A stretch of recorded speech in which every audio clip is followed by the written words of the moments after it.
What's good, party people? This is According to Woods, and I have the honor and privilege to talking to a good brother amongst good brothers. He is a talented musician, a drummer. He is a comedy store comic. He is the one, the only Joel Jimenez. Joel, what's going on, bro? Hey, what's up? Not much, man. Good to be here, dude. Yeah, Hell yeah. man, good to see you. Like literally, you are a sight for sore eyes. Every time that I'm around you, you just emit like just the most amazing energy and what Oh have you. man. Yeah, And thank you. yeah, absolutely. And even like, like I was watching like there's a literal like 12-minute compilation of like people tossing it to you during Kill Tonys and what Oh have yeah, you. yeah, yeah. Yeah, Yeah. and even still, like your heart is in it. Even when you're roasting a motherfucker, your heart is in it. I mean, I'm trying. I think that's just me trying to stay above water, dude. I was like, whatever. I don't think I know moderation really in a lot of things. So it's either I'm doing it or I'm not. And I think on that show I was like really happy to be there. Finally, sort of like making a name for myself, and I was like, I'm gonna fucking give it, balls to the wall. So I try to put everything into it. Whether you meant it or not, I'm gonna take that as a accept reference. So balls to the wall, right on. Yeah, hell yeah. No, I didn't mean it, but you can. But oh, that's the band that sings that song, right? Yeah, Balls to the wall. Okay, so yes. so Danny, the sound guy at the Comedy Store, sometimes when we're setting up the room, he'll bump that shit, and I was like, this is fucking great. I thought it was AC/DC at first, but yeah, they got There's that a same sort of style. But yeah, there's a lot of those like bands. There was even like it's like a '70s song, right? And I thought it okay, was like I'm sorry, I thought it was a brother like singing it, okay, and okay. then I like it came up on like my Amazon like playlists or whatever as like just random shit and whatever, and it's like a dude with like creeper beard and shit like Oh that with shit, Coke bottle glasses, and like he might be of European descent, and there's nice. nothing Hell wrong yeah, with that, yeah. but like I just my entire life, like my dad was a jazz musician. I grew up on like like the I was born in San Francisco, so like Okay, cool. what is it? The wave here would be KBLX in San Okay, Francisco. So I grew up with like all of those like kind of like modern jazz, Kenny G, what have you, right? So like I yeah. would listen to this dude's song, and I it escapes me, but this dude's song, thinking it was a brother, and Uh huh. it's an Anglo gents, and I'm like that's cool too. Hell yeah. That's wild. Yeah. Yeah, that jazz world. I mean, I like it. I'll listen to it, but like I was telling you earlier, like a lot of that stuff is so intimidating that I can't even wrap my head around it. So I kind of I take it in at piece by piece, but yeah, it's such a whole nother fucking world to me, man. Like that Whiplash. Everybody's always like, "You haven't seen Whiplash?" I'm like, "No, man, I can't fucking. You don't know what that does to me." It's not Anxiety it's inducing, not yeah. yeah, it's not fun for me to watch. I'm impressed by it. I love it. I respect it. But as far as like diving in and stuff, I don't think I've really gone as deep as I can with that stuff, because it starts to make me think I have a learning disability where I can't even really, even if you broke down the math to me slowly and I watched it in slow-mo, I don't think my brain is really formed that way to take it in the way I'm supposed to, I guess. But who knows? But the way you take it in is the way you're supposed to. Like I I kind of guess so, think but there's rules, right? There's theory, jazz theory, all that sort of stuff. I don't know, but yeah, I cut you off. Sorry. no. In fact, I mean, and that's something that we were kind of talking off air too. Is like kind of finding your purpose and everything. Like so I went bounced around all over the place from from San Francisco, mom's from Fiji, back to the Bay Area, Indiana, where my dad's from, Las Vegas, New Mexico, Georgia, and then Inglewood in '95. Right, so Okay. like I never fit anywhere. Yeah, I that's a was wild time, dude. yeah, Inglewood in man. '95. Yeah. Yeah, I mean, to the extent where like I stepped out thinking I was cool, like walking out with the Sonic the Hedgehog T-shirt because like everybody likes Sonic and didn't know I Yeah. was in a blood neighborhood, and my cousins who I didn't think gave a damn about me, they snatched me in and was like, "What the fuck are you doing? You're gonna get Yeah. shot!" And I'm all like, Yeah. "What do you mean?" Like, because it Yeah. just wasn't there. New rules, baby. Yeah. Yeah, That's man. crazy, man. I know. And I kind of gravitated towards wrestling, because that was the only thing that I had, that would tie it back to San Francisco when I last felt at home. I Mm. knew that, I can turn on, I just had to find the TV guide, back where there's TV guide, but like, the channel that wrestling came on, but I knew on Saturday it was there. And then when I needed my fix that wasn't Saturday, well, guess what? I'm going to go ahead and go to like whatever video store and rent whatever WrestleMania or WCW, some odd whatever. And I always had that, and it Yeah, linked for me sure. back to when I felt safe, right? Like, Yeah, yeah, so that's it. And I just kind of went all in. But I wasn't athletic, like I ditched school. Like I wasn't trying to be like valedictorian or whatever I don't even know what the fuck that thing is called, but the yeah, thing where your parents come and whatever, I couldn't have bothered less because like Inglewood High is literally you take one bus and you end up in South Bay Galleria with the $3 movies, and then the yeah. 110 Damn. goes to the fucking beach. So like I was trying to get the fuck out of here and not get Yeah, shot. yeah, for sure. I get it. Damn, that's wild, dude. Man. Yeah, yeah, and then also like punk and I mean it's just a lot of stuff, right? A lot of stuff Yeah. that brings you here that you don't really realize, right? So I guess to bring it together, right? What did you find first? Did you find music? Did you find comedy? Like when did either of which or both of which happen for you?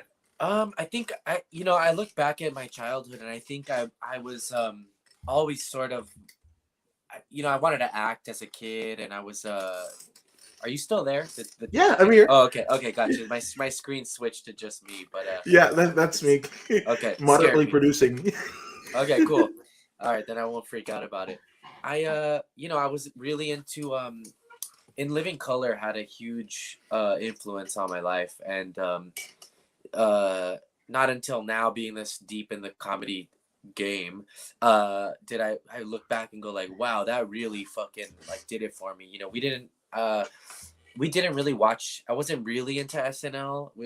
We were like a In Living Color family. When it was on, it was like me and my mom, and we'd sit down and watch it all, and sort of the impact that Jim Carrey and David Allen Greer and Jamie Foxx and everybody on there really had on me. Um, I was like a Jim Carrey head, man. I went into Ace Ventura, all that shit, The Mask. I used to my relatives would always tell me to do impressions, and I don't know if you remember. Jim Carrey did a character named Vera DeMilo on In Living Color. Um, Fuck yes, I did. yeah, I used to get like a tie and tie it around my nipples like a bra and underwear and do the pigtails and to this day I'm so grateful. My parents were never like, "Don't do that. That's weird. That's this. That's that." They just sort of like let it fly. They knew I was just like a kid, sort of exploring, and they never put any like guilt on that or like don't do that, that's whatever, that's gay or don't do that. It was just like they started just let me play around, man. We used to go thrift shopping a lot and I had a costume box in my closet with just like everything, man. I would dress up like everything and I'm just really grateful they never told me not to. I think my mom sort of knew the importance of like letting your kid sort of express themselves, and my dad is a little more old school. He's Yeah. he's from Mexico and all that, but he's really into showbiz and like he loves watching TV and those like Mexican like variety shows. And so Yeah. I think that kind of like lent it to him allowing me to sort of like express myself. But so that was comedy. And then I've been sort of drumming on pots and pans and getting in trouble for tapping on desks my entire life, man. I had a teacher buy me gloves one time so it would be quieter on the desk. And then I had a couple like toy drum kits as a kid, but I really wanted a drum kit. And finally, for my 14th, for Christmas on my 14th, when I was 14, they got me a real drum kit. And God bless them, man, because I was awful for a while and I was really loud.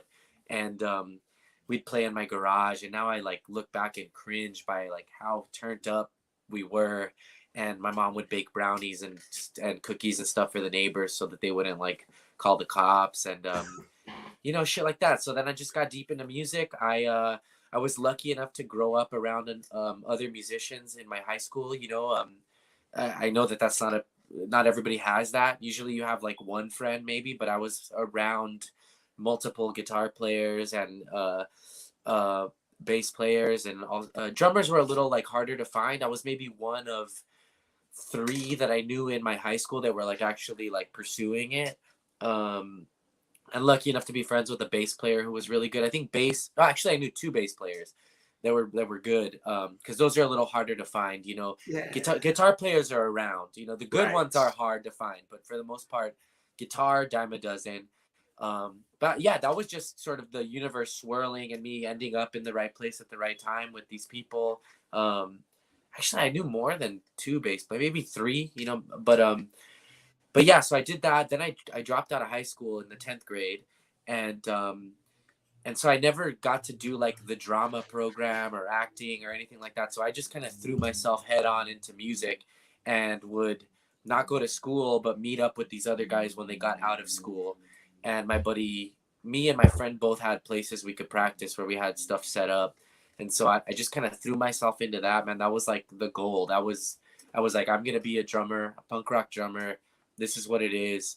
And I remember going to Guitar Center and like begging my parents for like these cymbals that I wanted. You know, I needed at the time, and like they didn't probably have the money for it at the time, but they did it. And I remember the Guitar Center guy going like, you know, it's expensive, but it's an investment. And like I was like, yeah, it is. And now to be where I'm at now, which is still, you know, a humble level, but also very very serious and like an actual in the game with a band and Yeah. stuff like that. It really was an investment. I'm really glad that I sort of followed through on that end of the deal. You know, I didn't just like they didn't end up in a pawn shop or whatever. They did get stolen, by the way, and I'm still fucking angry about it. But I've Fuck that replaced them at guy. this point. Yeah, it was actually a Or cool. guy or growl Yeah, or yeah, yeah, yeah. anybody in the spectrum. Yeah, I know, It was hundred also percent. yeah, but it was yeah, so I just jumped into music because I left high school before acting and all that was an option. And then years later, I got an open casting call in my neighborhood. A playwright had written a play about my neighborhood. And the custodian at our local rec center gave it to my mom and was like, here it is. And so I almost didn't call. And I called, I went to the audition, I got that part. And then through that, that director gave my name to another director. So I started doing theater for a bunch of years. Um, I got nominated for this. It's like a scholarship award called the Princess Grace Award. Grace Oh, Kelly, the Princess of yeah. Monaco. Yeah. So they nominated me. They put me in. I win that award. They fly me to New York. I'd never been on an airplane. They were like, you know, we're gonna invite you to our gala. I was like, oh, where is it? And they said New York, and I was like, I started looking at trains. I'm like, I ain't fucking flying. I was terrified. But I ended up going. It was cool. It was an incredible experience, man. And then part of my scholarship there was that I was an ensemble member in this theater group for the year. And so I did that. And right before I got that, I had started doing stand up. December 21st, 2011 was the first time I ever got on stage as a comedian. Um, and yeah, so they just sort of like fed each other. Well, I jumped ahead a little far. I met a guy working backstage on one of these plays that I was doing, and he Mm. was doing improv. And there was a place in Boyle Heights in East LA called Casa 101, where this guy Luke Lizalde had taken Groundlings as far as he could, UCB as far as he could, and Second City as far as he could, and Right. he used all of his notes to teach a free or donation class in Boyle Heights. And so I Wow. got referred to that. And so I went there, and that was the first time so I used to think stand up was for superheroes, that it was impossible because I was into Carlin and Chris Rock and Jim Carrey. And I was like, oh, these people are special. I could never Mhm. do that. I could never do that. And damn, I'm having a weird moment right now because I can put myself in that mindset of like, oh, that'll never happen. And then tripping out that I'm like 11 years in now at this point and I am doing it. But On the so same stage, mind you. yeah, trippy. That's weird. Yeah, that's fucking insane. But so I met this guy, I do these classes, did improv 101, 1B, whatever, and we would do our graduation show. And that's where I realized, oh shit, like stuff I say does make people laugh. And I had that connection of like, oh, maybe I can do this. So I wrote for like 3 months, and sometimes they would give me the opportunity to do some of my stand-up before the class. And I went to an open mic at the Meltdown, the comic book shop on Sunset by Guitar Center, Yeah. and I went the week before just to watch, and then I went again the next week to sign up. I didn't get called, but I met a guy in the shop who gave me a flyer for another open mic, and that was the first one I went to and went up on, and that the rest is just fucking history, man. I hit the ground running with that, you know. I mean, but that's the shit that dreams are made out of, man. That's that's the, Dreams and nightmares, dude. No, I'm kidding. yeah, Yeah, yeah, yeah. no, 100%. Well, I But mean, it's that's the all the thing. It's like, journey, man. well, when you think like, oh, I want to do the fucking thing and whatever, right? And then, but act like saying it, right? Like in my head, like I wanted to be a fucking professional wrestler. Like I wasn't the jazz musician that my dad was. I was like, I never met a fight that I didn't like. I didn't say I fucking won any of them. I just said like I like to fucking fight, right? So the thing about it, I thought I was going to get my dad's height, 6'4", I'd go wrestle in Japan until my fucking knees gave out, and then end up at a commentary spot somewhere in North America, right? Yeah. But 5'9", you've seen me. Like I think we might be at that level. You might be a little bit taller. I'm shorter, I think. Okay. I'm all right. 5'6", 5'7" at the okay. moment. Yeah. Oh well, I mean, I guess I'm a giant in this town, so to speak. I don't know, but yeah, but shit just gets weird, and like we were kind of talking off air about like finding your way. Okay, if this thing doesn't happen, even like I graduated barely. My wife and sister were just talking about it, but like I didn't give a shit about like doing any of the senior activities at Inglewood High because like I was going to the Air Force. I had 4 years of ROTC. Like I scored really high on the fucking tests. Like everybody's going to all of the other branches, Navy, Army, Marines, Coast Guard even. But like I was like one of the only ones that got into the Air Force. And then my fucking hearing sucks ass. My dad being a street musician, being put on PV speakers and whatever. Yeah, right? yeah. Hearing didn't, whatever. So I was at a loss, right? And that loss literally happened from 18 to like 31 when I first did my first interview. So like the fact that, and even like the school thing, right? Like the school, right, is so you can acquire skills, right? Yeah. Yeah. Now, yeah, you might get a diploma, whatever, but like if you're not retaining any of the knowledge, maybe it isn't for you. And that's the thing, And I just love the fact that like you grew up watching In Living Color, right?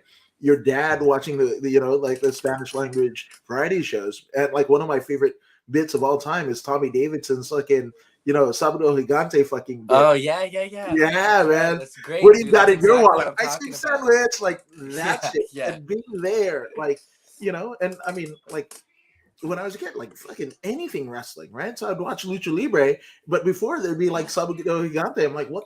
There's a rotund motherfucker, a model looking chicken, and a dwarf. Like, what the fuck is going on? Like, but it was awesome, like that was crazy. Wrestling is fun. Yeah, for sure. You're right. And it's all pretty punk, it's all like comes from like vaudeville and like all that shit, right? Like I love it, man. I think my mom, she worked at the LA Zoo when I was a kid. And so we had like memberships through that to the Natural History Museum, and she would take me to the library all the time.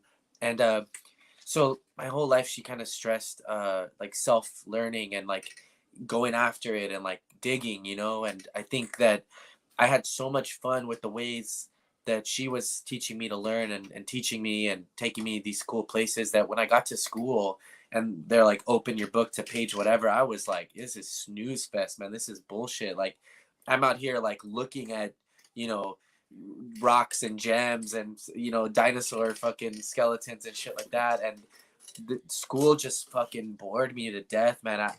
From a young age, I'm like, I hated school from like my first day in kindergarten, man. And I dealt with it for a really long time, but I knew that that wasn't the way for me, at least very, very early on, that like, there were more interesting sort of like tactile ways of gaining knowledge, and I really, also my dad came here with nothing, became a mechanic through his cousin teaching him, and we're very like hands-on sort of like family, same with drums, man. That's what I did. I grabbed the sticks and I threw myself into it, and sort of, this is pre-YouTube, I had like one VHS of the most simple shit ever, how to set the drums up, what 4/4 beat, all that stuff, and the rest was just spent watching Ozfest VHSs or Warp Tour, and I'm left-handed, but I play drums traditional with the hi hat to my left because I just didn't know you could turn it around if you were left-handed. So I just set it up the way I saw it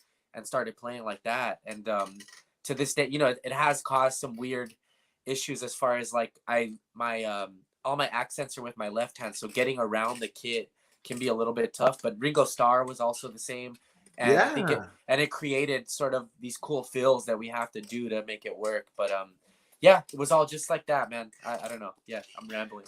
No, fuck. But that's Also, it. Rebel on. Fuck yes. yeah. Also, this toothpick it's a nicotine toothpick. I don't think I'm cool. I don't think I'm Razor Ramon.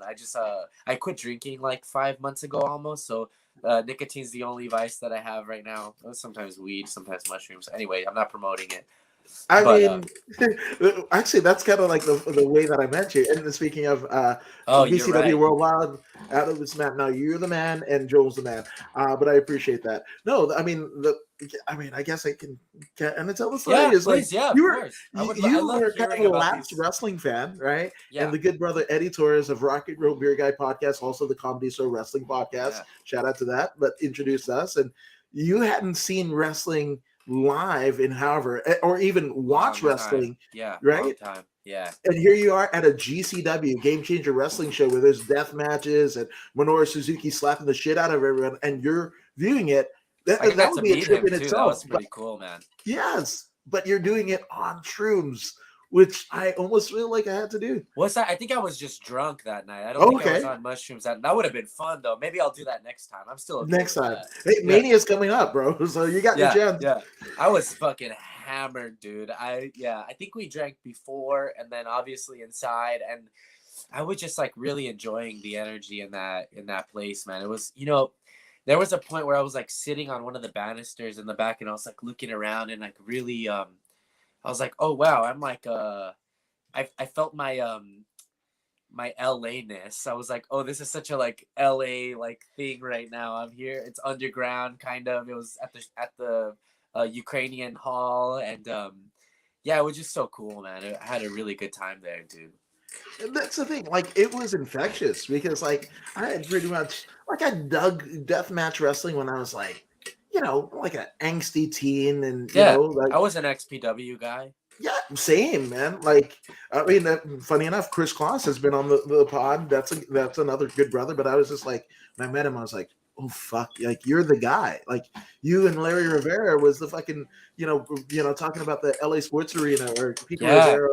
yeah. That was the shit, right? But They like used to do when that at the Palace too. They did a couple at the Palace in Hollywood, and then they moved to the Sports Arena. Sports Arena, yeah, and like just that, I'm all like, God, you're a fucking treasure. Like Man, it doesn't even feel real. Like, but yeah, like they're people. Like I'm like, that doesn't make sense or compute in my head, right? But like yeah, just the exuberance, right? Like that, as a wrestling fan or anything, right? Like you can fucking like Metallica, and there's people that like them before they got their fucking record deal with Cliff Burton, and then there's people that love them after the fact, but then the people that liked them before are like, fuck you, you don't know, or whatever. yeah, yeah, Or fuck the Game of Thrones, I read the books and whatever the fuck. yeah, Like yeah, there's something in people, right? Like that does that, right? yeah, But like yeah, your love, like you were looking at it in pure eyes, no yeah. fucking allegiances and everything like that. It was so beautiful to see. Yeah, Like, I was just there for the entertainment and really, really just taking it in, man. These people are putting their bodies on the line for us to have a good time. And how can you not respect that, dude? Like, if you're willing to get hurt for me to have a good time, then I fuck with you, you know? don't let Jim Cornette hear that.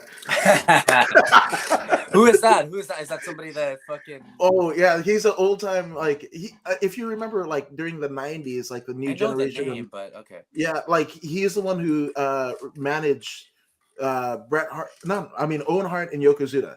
Okay. He's the guy with the Coke bottle glasses and tennis Okay. racket and shit like Okay. that. Yeah, he can't stand like the AEW flippy shit or the death match, whatever the fuck. Yeah, He's like, there's all these purists, man. That's the yeah, thing. Anybody in I don't know, whatever. It's all good, and I get it, and they're allowed to have it because they've been in that world, so I understand it. But I'm at a point now, and I just turned 36. It's like, who gives a fuck? I think for the most part, a lot of those, like, it is good though. Okay, I'm gonna run around here because I Yeah, you fucking see it. run. You see it in punk. You see it in comedy. I worked at a tattoo shop for a while. You see it a lot there. There are these things that have a deep tradition, and I get it. If there aren't those sticklers for the rules and tradition and maintaining all of that, then yeah, it sort of becomes watered down. And I think that ultimately that can be maybe bad for the culture of whatever we're talking about. But um I think there's a way to go about it. I don't think that the sort of like violent gatekeeping is the way to do it. I think there is a way to appreciate the history and tradition without making someone feel small. um but I do understand it, like especially in tattooing there is this like very traditional sort of way about going about things, and new things kind of come in really hard sometimes, but sometimes I'd just be like, yeah, who cares? But then people would tell me like, no, it does matter. Like we have to preserve this tradition, and I agree. So I think it is good that there are those people, but I want to sort of I just want to taste everything, kind of, and I Yeah. think but I get it. So whatever. Yeah, it's weird because you touch on like the school, that's an institution, right? And Hmm. the way to drum, right? Like Hmm. instructionals and stuff like that, and the way to do wrestling or comedy or what have you. You were talking about violent traditions, right? But Yeah. how does something become a thing? How does people get into an institution because somebody did it? It was fucking great, and like I should do it that way and whatever, Hmm. and just Hmm. subconsciously and whatever. And then we get schools and we get colleges and whatever the fuck. We get drumming instructionals and shit like that. But like before that was a standard, it was just fucking around and figuring it Yeah. out. Yeah. And I can respect that. Yeah. I Yeah. feel like yeah, fucking around and figuring it out is my shit. I think there are definitely easier ways to do things, but I don't know how to do that. I have to like fuck up 100 times before I figure it out. I don't know. Um, yeah, it's weird, man. Any sort of like little projects that I get into, I will do it the hardest the hardest way. But for me, it's not the hardest way. It's like it's just the only way I kind of know how to do it. I'm not like bragging about it, but I whatever, I'll do like weird photoshops and they'll come out okay, but people don't know I'm using like 6 different apps. It's the jankiest fucking way to cut out the picture, put it in, like um but yeah, that's it, man. I just fucking around and experimenting.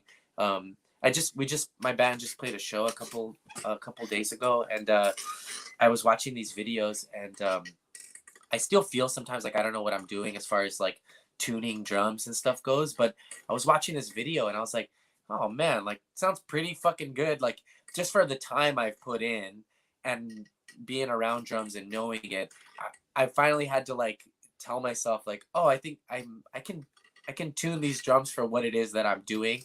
And yeah, they sound pretty fucking good on this video. I was kind of like, whoa, this is what playing for so long has done.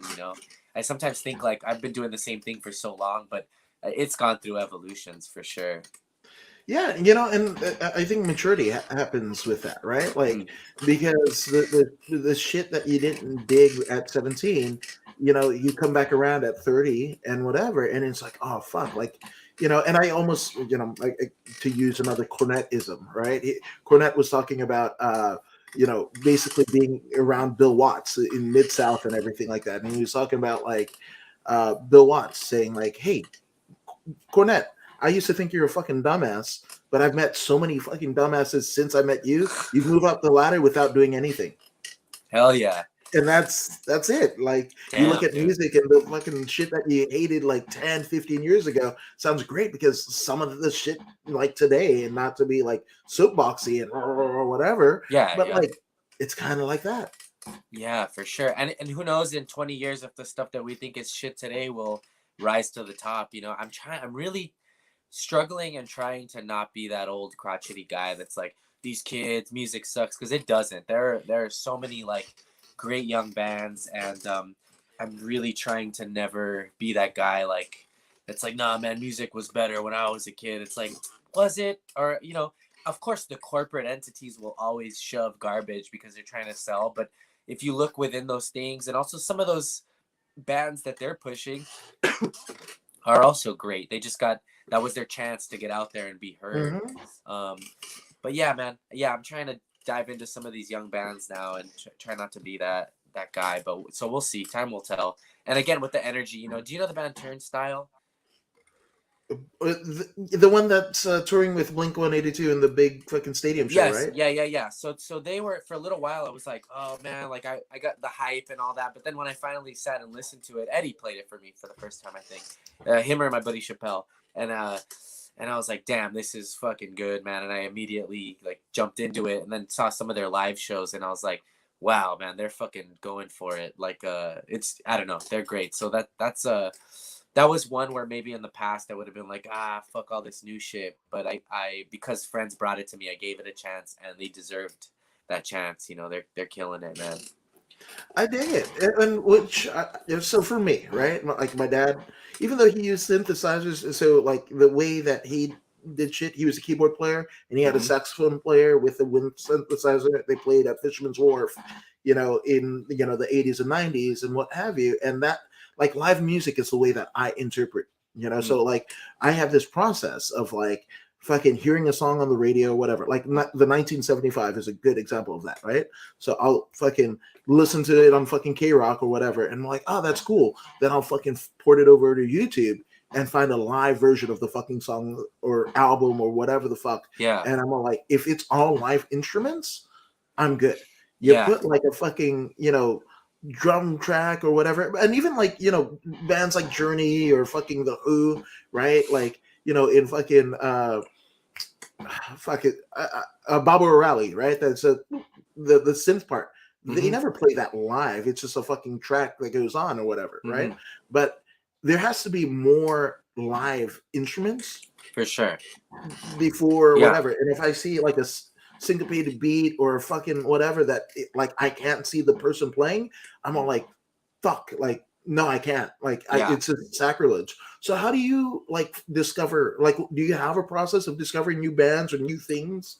Yeah, I mean, I would say it's pretty similar, man. I gotta I'm gonna go all around real quick, but I speaking to that doing it live. There's this guy. He's a friend of mine, Robert DeLong, and he plays electronic music, but he does it all live. He's got the everything set up, and he even like he hacked like Wii remotes, like Nintendo Wii remotes, so that he can like bend sound when he like shakes it or like yeah. He's got these lasers that he can when he sticks his hands through them, they give off like like chords and stuff. So he plays these lasers live.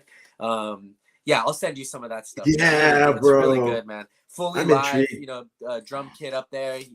It's a one man show, but he's playing it all. And then back to Turnstile, they got some like sort of drum program stuff, but the drummer just has like a little octopad next to his kit, and he plays that all like live in the moment, which is cool. But yeah, I guess same thing. I'll so most recently, I have you ever heard of the Dwarves? They're a punk band. They're from Okay, yeah, Chicago, but I guess based out of San Francisco. But right. I went to go see them live the other day. They were opening for TSOL, and they blew me away, man. They did the sort of Ramones thing of like song after song, and they sounded so good. And they got one guitar player, one bass player, the drummer, and that's tough to keep the music sounding full when it's just one guitar. Usually you'll have two keeping the rhythm or whatever. But they were so good, and I had heard about them my whole life. I'd heard a couple songs, but until I saw them live, that now I went on like a deep dive, and I was like, these guys are great. So knowing what they can do for real, now I can filter the recorded songs through that experience. But yeah, that's about it, man. Just watching people do it is like a big part of it, man. No, that's it though. But I mean, again, you're kind of like a physical interpreter, right? Mm. Dad mechanic, like your family, and that's to Yeah, me that's a gift, right? Because like yeah, there aren't people like. I mean, I use this analogy a lot, but like the MMA gym that I used to go to in Pasadena, right? Like you had somebody teaching like 1-2 combos, right? That had a record, like relationship failed, you know, and they're Yeah. trying to figure out a custody battle, teaching Hmm. a person who literally works for Jet Propulsion Laboratory, you Hmm. know, in conjunction with NASA.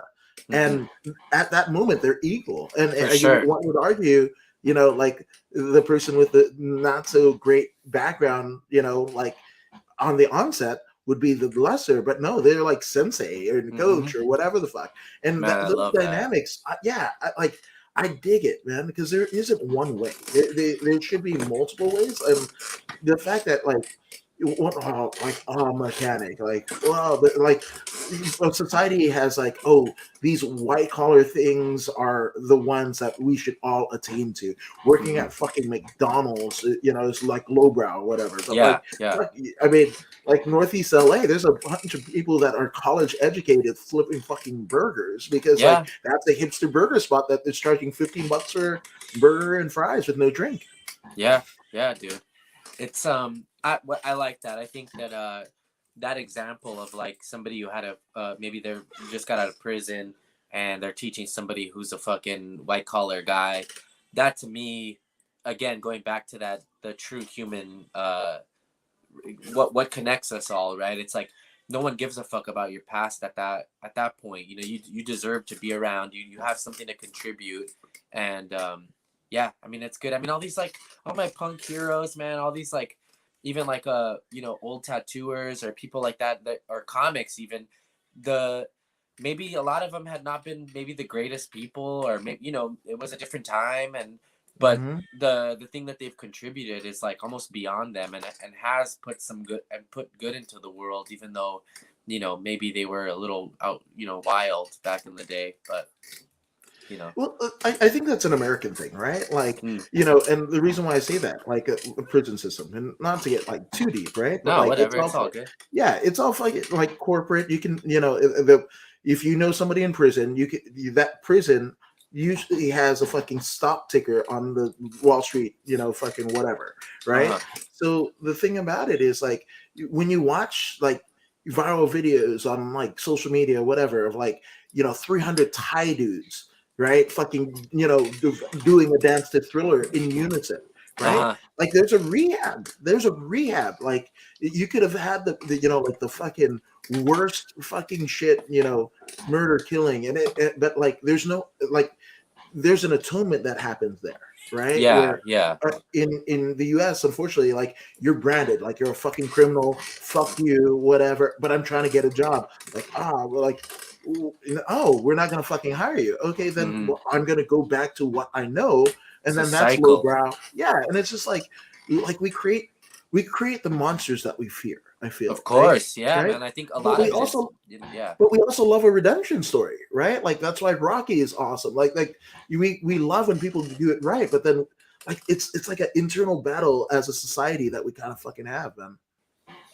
Yeah, it's crazy. I think yeah, I think we do love a redemption story, but also it has to be like it On has our to be terms. yeah, within the confines of what we think is like a redemption story. You know, you don't want to see the convict fucking, you know, picking up his kids once a week. That's not good enough for us to be like, wow, he's doing better. We need him to invent something or whatever, right? Like I was talking to an old friend from theater like a while ago, and he was saying, and I haven't really explored this. I'm just gonna throw it out there. He was saying that like America likes specialists. Like we want you to be a specialist at this, where we don't really like promote like the Renaissance man or Renaissance woman or person uh, to do a bunch of stuff. You know, like this guy does all this stuff.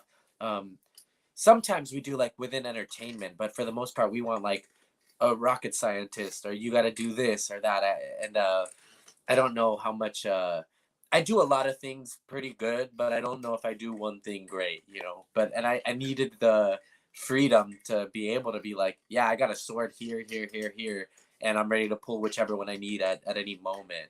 Um, I don't know if any of that makes sense. I don't even know if I said it No, that right, but fucking yeah. makes complete sense, man. Like, cause there was a time I was sitting in England, and you know, like they would have like alumnus come in and fucking do seminars to kind of motivate us and everything. And I think Hmm. every school does it. But there was a dude who was an alumni that was like a self-made millionaire because he flew like helicopters and shit like that, and has a fleet of fucking helicopters that Damn. he just uses and whatever the fuck. He leases them to the fucking news station so they can catch the car chase and like whatever, right? And he was talking about like a backpack, Hmm. right? Like life is a fucking backpack, Mm. right? And whether it's school, whether it's going on a fucking family trip, that argument that you had with your significant other, the time that you didn't understand your parents didn't understand you might have not have parents at all of those things and experiences are things that you put in your backpack Hmm. to be unleashed at a time that right now, like, and Yeah. it's funny, like my wife, right? She loves the complete outfit, right? Mm. She doesn't dig the pieces. I'll dig the pieces, and maybe 3 years down the line, Me I pick too, enough man. pieces. Right, Yeah. exactly, right. Yeah. Shit ain't gonna be complete, right? And you don't Yeah. know. You don't have a fucking crystal ball. You're not going to see into the future when you need the skill or whatever, getting your ass kicked by a fucking bully or shit like that. How that's gonna make you a fucking Yeah. CEO of something or invent something or other. Yeah, interesting too with the backpack. It's like because now at 36, I have the backpack, but I'm also realizing it's heavy, and there are things in there that I don't need. Not the fun stuff, not the talents or anything like that. And it's like even with not drinking or like trying to focus or maybe I need to get into therapy soon. I keep saying this. At some point, I got to do it. But just that, yeah, we're trying to make the backpack efficient. Like keep the stuff we need.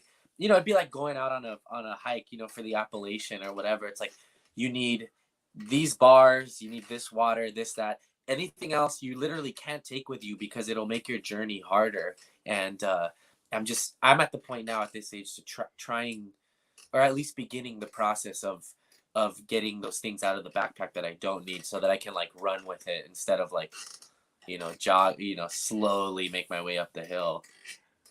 Yeah, but but sometimes like, and maybe it's just a recent memory, right? Like Mm, there was like a mom from like the San Gabriel Valley, right? That she went up to. I don't even know what the fucking mountain. Like mm. if it's not like MMA, pro wrestling, or whatever, like and music, it just doesn't resonate. But I know stuff happened, right? And Yeah, so like this, she was called, and not to make light of her passing, but like yeah, she basically fell off of a fucking cliff that whatever. But everybody knew her as the fucking like the hiking mom or whatever the fuck, okay, right? But like yeah, even then, you're like you could fuck up, right? yeah, for sure. Actor Julian Sands, same fucking mountain, Mm, like on the 10 East or whatever, same fucking mountain. And he also, to his Hollywood friends and everything like that, he was the hiking dude, like a yeah, fucking Vermont and everything like that. As of right now, they still can't find him. And again, like damn. not to make light of it, but like No, of course. there's never a mastery of anything, right? So like when you're like, oh, I got this here, this whatever, like that makes sense. To me, that it speaks to me because like we're never going to be complete, right? And even like Yeah, that's just human yeah, nature. Yeah. yeah. So I mean, I think you're the most complete version of yourself Mm, right now. mm, And the things like, oh fuck, whatever, I missed this bill, blah blah blah. Well, that's all like conjecture, right? But mm. like, if you would have told the 16-year-old you like what you're fucking doing now, you'd be like, you're fucking out of your mind. Yeah, yeah, And, you're right. and you got to put it into context, Yeah. you know? I mean, when I was 16, I mean, I would say between 17 and like 22, I just like, I didn't have any direction, man. I thought there was like no future. I was like this, I would say that all the time. And then it's like to be here now, it's pretty wild, man. It's crazy to think about. Yeah, dude, and it's wild. So, I mean, I'm not a big movie guy, but there's two scenes of particular movies that just fucking stuck with me. It's like, Hmm. it's Mr. Deeds, right? And they're all Hmm. fucking trying to vote Adam Sandler out and whatever. And Adam Sandler's in the fucking boardroom and like, hey, what did you want to do? And the Hmm. fucking Colonel Sanders looking motherfucker is like, I want to be a fucking veterinarian. I was, what do you do Hmm. now? I own the largest slaughterhouse in the state of fucking Texas. And like, the fucking 10-year-old you would kick your ass right now. So Yeah. there's that, right? And then the Johnny Cash, right? When he supposedly met Sam Phillips of Sun Records, right? Hmm. And they start fucking, the band just fucking plays the song or whatever, and Sam stops him like, yo, imagine if you fucking stepped out here and you got hit by a car and you're lying in the gutter about to fucking die. Are you gonna sing the same fucking hymnal that everybody has sang since the beginning of time, or are you gonna sing something different? And I Yeah. don't know if that actually fucking happened, but Mm. that's all I needed. That's all the rocket fuel that I needed to fucking do whatever, And I Hmm. kind of pull from those, like, dude, I fucking get anxiety. Like the fucking guy that I have a action figure of, I'm interviewing. Like, what the Yeah. fuck is this? Like, Yeah. whatever. But when you go back to that, you're like, it's gonna be all right, Yeah. And I think especially now, like I've noticed that since I stopped drinking, it's been pretty tough for me to talk to people one on one. So now all these opportunities like this, even today or in person, I'm I'm just really trying to like be present and listen. And again, back to the human experience, right? I'm like, I may not know you that well, but we'll end up, if I can try to get to those human truths, then I think it's gonna be okay. Be able to have a 5 minute talk with somebody about those things. Um, so yeah, I don't know. I guess that's the sort of through line of this whole podcast is like it's just we're all just trying to connect, and like the easiest way to connect is just human experiences that anybody could have. I don't know, I'm trying to get into that, I think. Yeah, no, 100%. Like, that's it. Which, I mean, I don't think we could like leave anything on this podcast without mentioning like your time during Kill Tony. Like, Mm. it might be a controversial figure to some, but like, and I get it, whatever. But like Rogan, first time Yeah. I heard about Kill Tony was Rogan, and Yeah. like even like like Rogan goes like, oh, I like wrestling. I watch Bruno Sammartino, whatever the fuck, but then shits on Hinchcliffe for liking wrestling and shit like that. I'm Yeah, like, for sure. it's weird and whatever, but like that's how I heard about that show. And like you were an integral part. Like I mean, and as somebody who loves music, like the fills that you would find, like everybody knows Mm. the fucking the hi hat, or whatever, Yeah. the shit that you were doing on stage, and you found a way to like almost like Chris Jericho, like, right, like Mm. comedy and fucking music, and you found a way to fucking combine the two at the holy grail of the comedy store. Holy Yeah. shit, man. So like, talk to me about any of that. I mean, take as long or short as you want. Yeah, I would say that in Steve Martin's book, and I found this later once I was on Kill Tony, I really looked back at this, but he says that everything you've ever learned in your life you will use when you do comedy. And that was exactly what it was. It was like drums, backflips, like um yeah, all of that. I just kind of like I didn't really have a choice in it. It's just I guess it's who I am. It's like that sounds so cheesy to say, but what it was just like so the way I got on the show was my friend Pat used to be the band leader there. Um, he would do like comedy songs, and he would play at the roast battle. And one night he had like a crazy set that just killed, and everyone was in the room. I think like Rogan, Tony, Red Band, and he gives the CD to Tony, and Tony actually listens to it on his way home, I guess, and like loves it. Brings him on the show. He's like, "Hey, come be the band leader." Pat starts doing that. Pat starts telling me, you got to come to the store. I didn't have a license at the time, so I was like, I would roll with him. I would sign up for Kill Tony as a comic before I was even a part of the show. And I finally got called up one time, had a pretty good set. And later out at the bar, Tony was like, hey, every time you're here, I want you to say hi to me. And so I was like, I take that as like a fucking challenge. Like, all right, these are the steps. So I started doing that. Started showing up, saying hi every time. Um, the belly room's pretty small if anybody's never been up there, but I didn't have a drum set small enough to fit up there. There's just no room. And one day I was at a thrift store and I found like a literal kid's toy bass drum. Like the Um, first act or some shit. that kind of, yeah, it was. I think it was exactly first act. And I just I hit up Pat and I was like, I got a bass drum small enough to fit up there. He drove me to the drum shop like that weekend to go get like nice heads. I bought some Remo heads for it to make it sound as good as we could. I show up that Monday as the drummer, and I just like I always wanted to be at the store, man. And I finally was there on a show, and I was like, I tell everybody I sank my claws into the fucking carpet. I was like, I'm not leaving. I'm gonna do whatever it takes to be here. And so I just started coming every week, contributing what I could. You know, we would dress up. I had because of my mom. My mom would make all my Halloween costumes, all that creativity, art.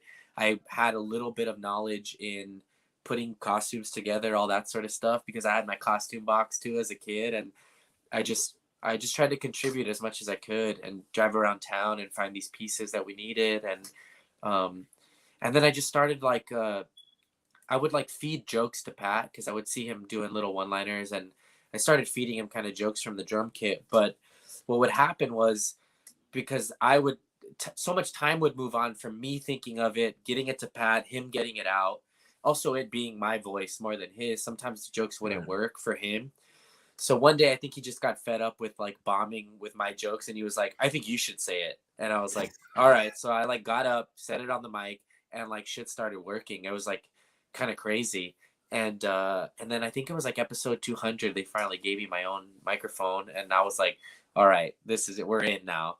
And that was it. Just started doing the lines, and then as they started touring, I started getting invited on little runs, and then ended up being able to go to like Australia and the UK and all that, and it was like and tour the country. You know, it was really great, man. And I had a couple moments where I was like, "This sounds not to sound self-aggrandizing, but there were moments where I was like, wow, I'm going to Australia." And I did this with my mind, you know, like the things that I would think got me here. Obviously, the relationships and stuff. I owe a lot to Tony and Brian and Jeremiah and Pat for bringing me in, but at a certain point, I had to believe that I was worthy of those opportunities. So that's the long and short of it. No, man, I love it. And again, sinking your, sometimes it's just like fucking right place, right time. You don't know Mm-hmm. how many things are the je ne sais quoi, kismet, Mm-hmm. right? Like Yeah, fucking for sure. meant to be and shit like Mm-hmm. that. But sometimes, like all of those things, going back to the backpack or the, Mm-hmm. whatever analogy you put Mm-hmm. to it, like that's it, and makes you the perfect guy at that moment. And that moment could be fucking fleeting.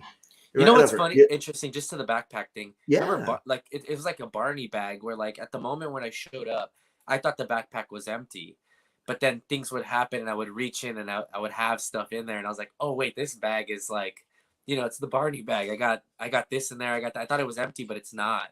Um, and that's all just shit that you don't even know that you're carrying until the opportunity presents itself for you to reach in and trust that there are things in there, even though it feels empty. I don't know. No, no, that's it. Like, no, you do know, and you've been in those situations, and you've make do. Like, imagine if you like bombing in comedy. That's one thing, but like if you had bombed on the experience or ended up late or whatever the fuck, Yeah. there's for that moment to happen, right? Hmm. There's like a cataclysm. Like my wife and I, we were driving home on like the 110 North, and there was like two separate accidents, right? And like we had Hmm. picked up food and then like got gas at Costco in Inglewood and then dropped off a jacket to my sister, right? Mm. Yeah. But the way that we were heading, if we were like 5 to 8 minutes, that's the window, Mm. we could have been in either one of the crashes, and the one closest to our exit and shit like that, the fucking car was overturned on its head, Yeah. like on the Yeah. fucking roof, and Hmm. we could have been in that, and it's just Yeah. like I got a it's buddy, that. my friend Robert, really good friend of mine, one of my oldest friends. We were at Disneyland one time, and we lost our car. Like, we didn't know where we parked. We were walking around forever in the lot. Now they have an app, I guess. But I was like, everybody, you get bummed. You're walking around the car garage for an hour trying to find your fucking car. And the way he justified it in his head, he's like, maybe there was a crash. Maybe this kept us from being in some other situation. And I was like, oh, wow, that's like a really good way to look at it. Like, maybe this was meant to be that we were in here because something else could have happened or whatever. And you kind of got to take those magical thoughts. They sound crazy. They sound like crystal talk or whatever, but why the fuck not? Why not? Why not? At the least, it puts a positive spin on it. At the most, he's right, and we could have died. So there's no harm in using these magical thoughts or philosophical ideas to just sort of change your mindset in that moment and make things a little bit easier to get through. And that goes back to comedy and music and these little nuggets of like oomph or whatever that kind of get us through our everyday life, and change our perspective on the way that things are, you know, because if you can't change your life situation, you can change your perspective on your life situation and begin to start changing your life situation through that sort of thought process. So No, I love it. I don't know. no, I mean you're and that's the thing. That's like one attribute to who you are at 36 today, right? Like the drama, Yeah. the comedy. But also another role that you occupy, right, Mm. is one of a comedy store, door person, right? Yeah. Yeah, And for sure. a lot of, I mean, the people that have held that position and have gone on to, like literally superstardom and what have you, right? And it's not just the superstardom, because I think in our society, like especially with like the Instagram culture, whatever, we see the things and like, oh, the house or the fucking whatever, or For like sure. I hang out with people and they're like, oh, I still live in Inglewood. I'm like, fuck, like I would love to live back in Inglewood now because everything is looking sky high. But like Hmm. we kind of marginalize and whatever, and we don't see the point. We don't see the middle. We just see the point A. Are we just see the fucking end of the fucking alphabet. Yeah. Like we Yeah. don't see the struggle, and some of that is even fucking Memorex. It's not even fucking real, right? So Hmm. like when you got that position, like did you know of the fucking great power comes with great responsibility and Of what have course. you? Yeah. Yeah, of course. The store is, you know, Mecca. You know, I always wanted to be a part of it. I think, you know, there's not a lot of benchmarks in this business, and or things that let you know that you're in the right direction. So I just kind of saw it as like a compass of like, okay, like this is you know, lick your finger, feel where the air is blowing, and I was like, all right, it's blowing this way, let me go this way. um and I was just thinking about like Dennis Rodman, or you know, you got or like things like that where you just got to be like scrappy and fucking, you know, maybe I can't make the basket, but I will fucking hold on to this ball, dude. Like with you know, you're gonna have to like take it from me because I got my hands on it. I knew that I had my hands on it, and I wasn't gonna let anybody take it. You know, so I think yeah, I knew what it was, man, and it was nerve wracking at times. I did all these like drum battles on the show, and people asked me like, were those fun? And I was like, no, like I was terrified inside of me, but it came out as like this, like fuck it, like there's nothing to it but to do it. I gotta do it. um and yeah, I don't know. I think it was, yeah, I definitely knew, and I feel very, very grateful to be a part of the store. I mean, I you have to audition to be a door guy, and right before I got that opportunity, I was sort of in a low place. I had to get like 3 jobs. I was like doing a bunch of shit trying to figure out my life, and then I got the audition to be a door guy, and I kind of was like, well, if I don't get this, I might quit. And I ended up getting it, and it's completely been a life preserver and like put me back in that world. And so grateful, man. It's meant the world to me to be there. And like even tonight I picked up a shift. I thought I was gonna be off, but I was like, you know what, even my worst night at the store is still a bad night in a historic place, a meaningful place. um and there are people that have to pick up a shift at a place that's maybe not as fun, you know, CVS or whatever. God bless them, and we need, you know, all that shit matters. But I need to remember, like, I'm lucky to be alive. I'm lucky to have a job, and a job at one of the greatest places in the world, I think. I love it. I absolutely love it. I'm like tearing out because that's it, man. And you've been able in a very unique way. And like for you, like you're uniquely suited to be exactly where you are, right? And it happened when it should have happened. Because if I would have got it younger, I would have squandered it. I would have fucked it up. I think it all kind of came around when I needed it and when I was ready for it. So I fucking love it, bro. Like yeah, that energizes me to fucking power through my day. Like hell yeah, I'm so glad. yeah, This too, man. I love this conversation. Yeah. no man, like again, like you're in a world that could be, and you grew up in LA much like I, like there's some fucking facetiousness and shit like that when you meet somebody that's so pure that it helps you navigate the fucking murky waters. It's just like you fucking hold on to them for dear Yeah, life. You were yeah, talking for about life sure. preserver, like fucking Joel, you're a life preserver. Fuck it, like Oh that's it, man, you hell know, yeah, like I love that, man. I'm yeah, trying. bro. But obviously, you've accomplished so many things, and I know it doesn't seem like it because it's like right now, and it's like I'm in it, whatever. But yeah, like for sure. you've accomplished, right? When you look at dropping out in 10th grade to like now, you fucking accomplished a lot. But you couldn't have done it without people to kind of have your back and shit like that. Mhm. So I mean, fuck, bro. Like this is you. Put your full screen, but like let's shout out any and everybody that Oh got you here, man, bro. damn, that's wild. I'm gonna forget a bunch of people, but I think first off, my parents, my mom and dad, huge thing. I mean, my brother putting me on to certain music, my cousins also, and then as far as like stand up, I also Cornerstone Theater Company kind of got me into the game of like the acting thing and sort of opening up that bringing back that other performance aspect. Any musicians I ever played with, Pat Reagan, who's one of my best friends to this day, Jeremiah Watkins, Jesse Johnson, Tony Hinchcliffe, Brian Redband, um, the store.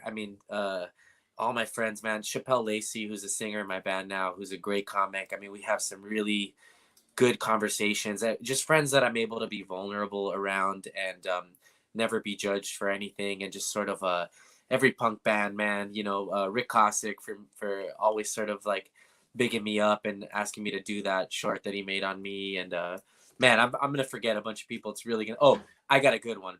This guy Doug Carrion, he was the bass player in the Descendants, and I met him working at a record label when I was a kid, and he really, he always stressed that it wasn't the equipment, it was the player, and taught me the DIY thing. If you want something, go get it yourself. And that to me was like an invaluable, is that the word, invaluable? That means it is Yeah, valuable, that's right? it. Just really showed me that if you want something, you can go get it. If you put in the work, and you don't need anybody to tell you that you can or not, you can go create that opportunity for yourself. I think that was one of the biggest, most meaningful um, people in my life. And yeah, I mean everybody, dude. I'm getting nervous now because I'm thinking about people that I've forgotten. But even comics, man. My friend Rick Wood, just everybody that I've ever met who has taken me on the road or given me a chance or thought I was funny or said like something I did or given me drum work. I really appreciate it. I really love you all, and I carry them in my backpack, man. I love it. I absolutely love it. Oh, dude, I couldn't have ended it on a better note. But obviously, I linked it in the bio, Hmm. your Instagram and Twitter. But like for Yeah, people that want to know more about you, what you got coming up, for where sure. can they find you on the socials? I'm at Mostly Sorry, man. I'm in a hardcore band called Mad Peaceful. We're at Mad Peaceful Band. I'm at the Comedy Store a couple times a week. Yeah, that's it, man. Yeah, Mostly Sorry. I put everything up there. I don't know when this is coming out. My band is playing the January 28th at Supply and Demand in Long Beach. Um, we're playing next month. Whatever. Go to my Instagram. I put everything up there. If you want to come see me, come say hi.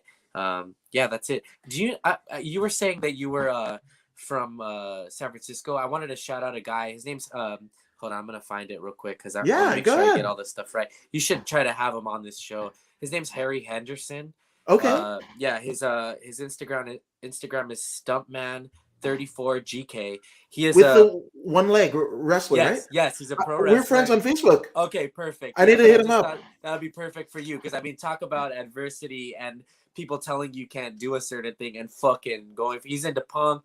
Great guy. Yeah. We talk all the time, but yeah, he'd be an interesting guest. I No, think I got to. 100%. The first time I saw him was actually at Sean Black's first Compton Mania Okay, show, and I cool. was just like, yeah, Yeah, he's out in yeah. Oakland, I believe. But yeah, his Instagram bio is just Stuntman Harry Henderson. I'm a one-legged independent pro wrestler, showing everyone how to get one-legged on ya and enjoying myself. So talking about just overcoming shit and doing it. That guy's inspiring to me. Anytime I want to bitch about stuff, I'm like, this dude did it. Let's get to work. Fuck yes, I love it. I fucking love it, bro. Like, and I'm so grateful and appreciative to you to do this. This is, Thank you, man. uh, You never know, when you don't have a long talk with somebody, you don't know how it's gonna go. And I'll say I truly enjoyed this. This was a really good talk. I really had a good time. And thank you so much for asking me to do it.